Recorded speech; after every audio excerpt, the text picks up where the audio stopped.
ഭർത്തൃവീട്ടിൽ യുവതിയെ മരിച്ച നിലയിൽ കണ്ടെത്തി. മലപ്പുറം അമ്പാട് ചുങ്കത്തറ സ്വദേശി സുൽഫത്താണ് മരിച്ചത്. മരണത്തിൽ ദുരൂഹത ആരോപിച്ച് യുവതിയുടെ ബന്ധുക്കൾ പോലീസിൽ പരാതി നൽകി. ഭർത്താവിനെ പോലീസ് കസ്റ്റഡിയിലെടുത്തു. സുൽഫത്തിന്റെ ബന്ധുവിന്റെ പരാതിയിലാണ് ഭർത്താവ് ഷമീമിനെ കസ്റ്റഡിയിലെടുത്തത്.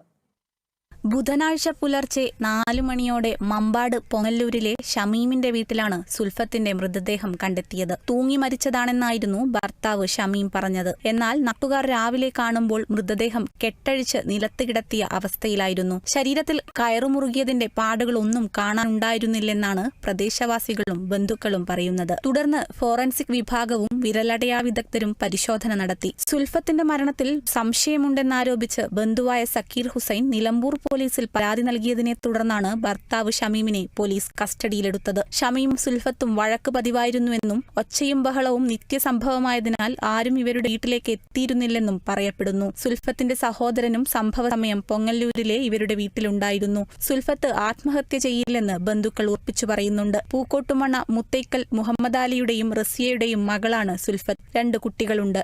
Kerala vision news, Malappuram.